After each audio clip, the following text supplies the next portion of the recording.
E como é que foi, cara, essa inspiração para o livro? Como é que... O livro foi na época do João Pedro, assim que eu soube do diagnóstico. Eu comecei a escrever como forma mesmo de organizar meus pensamentos. Um diário, como se fosse como se fosse um diário.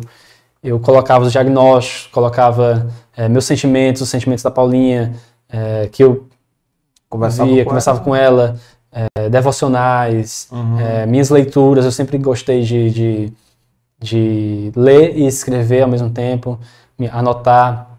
E isso me ajudou muito no processo, em todo o processo. Eu colocar para fora e escrever sobre o que eu estava vivendo com o João Pedro. Todas as dificuldades, todas as incertezas. E também coisas que Deus me ensinava por meio das nossas vivências, né? E experiências pessoais com Ele. E sempre tive esse sonho de registrar de alguma forma. Não sabia se seria um livro ou um blog, mas eu queria registrar. E adiei teve o João Pedro, depois tive o Bernardo, e fui adiando. E o ano passado eu comecei a fazer o blog. Não vou fazer o livro, mas vou fazer o blog. E comecei a fazer o blog e colocar as experiências do Bernardo também no blog. Experiências que eu vivia com ele, já que fala aí no terceiro capítulo, vivendo intensamente a paternidade mesmo, do dia a dia, as dificuldades, as experiências. E assim que eu comecei a escrever, a gente descobriu o diagnóstico do Bernardo de infecção urinária. Ele tinha um refluxo no ureter. Ele teve que, durante o período que eu comecei a escrever, tiveram dificuldades com o Bernardo, de 3 cirurgias, de ele ter 3 infecções urinárias nesse período. E também, o livro, inicialmente, quando eu pensava em livro, eu pensava no João Pedro. Um livro sobre as experiências de viver... sobre o luto, né, dele. Sobre viver intensamente independente das circunstâncias. Era um amor além das circunstâncias, seria o livro do João Pedro, né? Mas, depois com o Bernardo, eu queria passar a minha perspectiva da paternidade, de antes da paternidade chegar, após o positivo, que seria na gravidez, e vivendo intensamente, que seria essas experiências com o Bernardo. E no último capítulo, que é Vencendo Gigantes, que são essas dificuldades que eu tive tanto com o João Pedro, como com o Bernardo. Então eu comecei a escrever e aos poucos veio essa linha cronológica veio na minha mente, de passar minha visão sobre a paternidade, visão geral sobre a paternidade.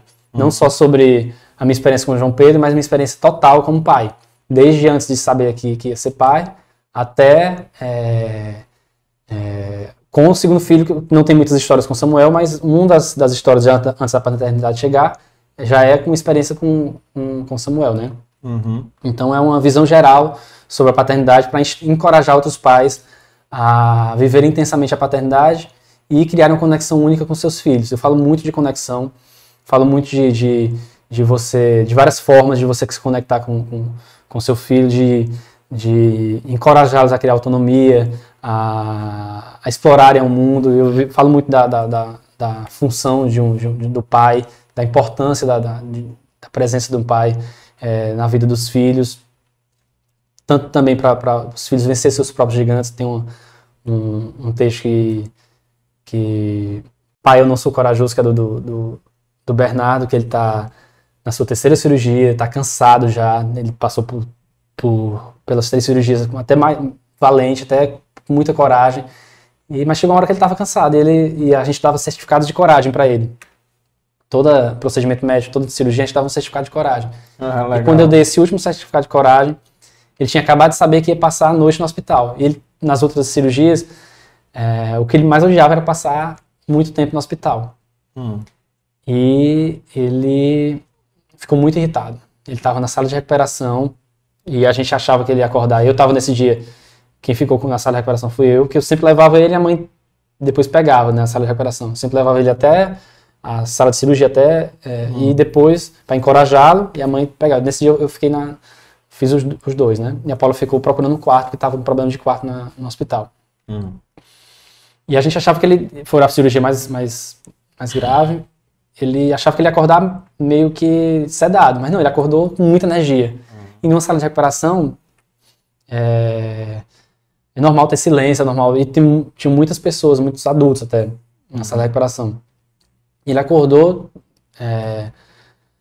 vendo um monte de equipamento, um monte de adulto deitado, e começou a chorar. E eu dei o certificado para ele acalmar, comecei a contar histórias para ele. Comecei a lembrar que ele tinha sido corajoso e muito, muito valente nas outras cirurgias, mas ele estava normal, ele estava frustrado, ele estava irritado. E é normal a criança chorar, mas começou a incomodar os enfermeiros Tava ficando uma situação chata, né? Porque estava incomodando os outros adultos, né? Uhum. Mas ele era criança, e eu estava tentando acalmar, eu não estava no celular ignorando meu filho, eu estava lá abraçado com ele, contando histórias. E aquilo também começou a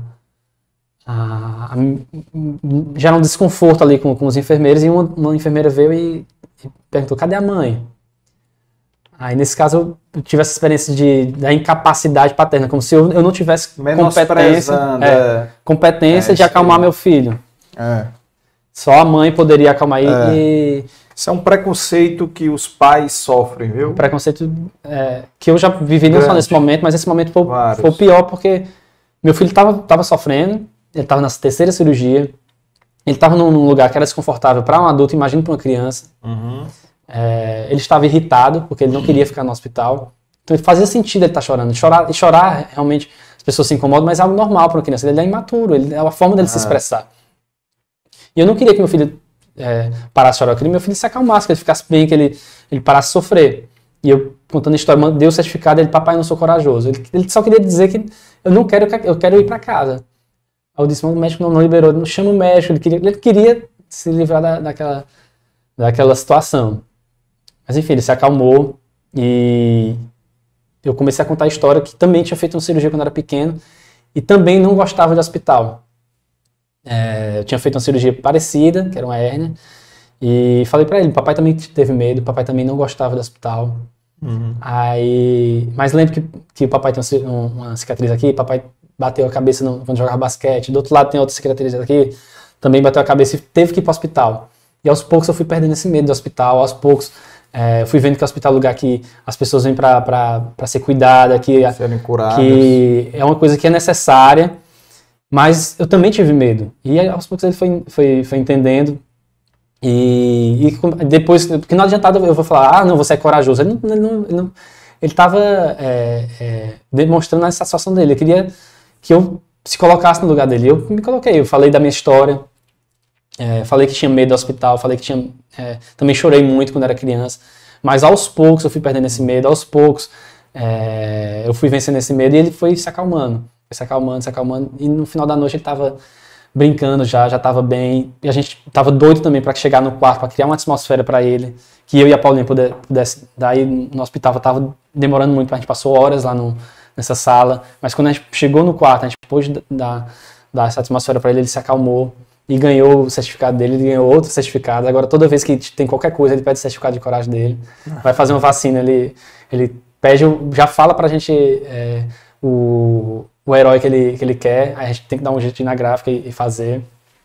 Mas é isso. O certificado de coragem é com um herói dos quadrinhos, né? Ele escolhe o herói, se é o Batman, a gente vai fazer vacina, tem que fazer o certificado de coragem dele. Aí ele, lógico, ele vai chorar por causa que dói, né? Ele não deixa de chorar, mas ele ganha o certificado dele, ele fica satisfeito. E ele, no começo, quando tinha 2, 3 anos, muitas vezes ele ia no braço, irritado já sabendo que hoje ele vai quietinho, andando, ele vai chateado, mas ele vai com muita coragem. A gente tem muito orgulho, né, de ele ter 4 anos, mesmo sabendo que vai para um lugar que ele não gosta, mas ele vai, mas fala que não gosta. E a gente, lógico que não vai dizer: é bom pra você, não faz sentido pra uma criança, é bom pra você. A gente fala que os anticorpos vão deixando ele mais forte, ele também gosta da história, mas na hora do dia, na hora que a gente contar a história à noite dos anticorpos, que são os guerreiros que vão lutar contra os vírus e bactérias, ele acha massa, mas na hora do dia de ir pra vacina, lógico que ele vai chateado, né? Lógico que ele chora, aí papai, eu chorei, eu não sou corajoso. Não. Papai também chora, papai passa por dificuldades. Homem também chora. Também chora.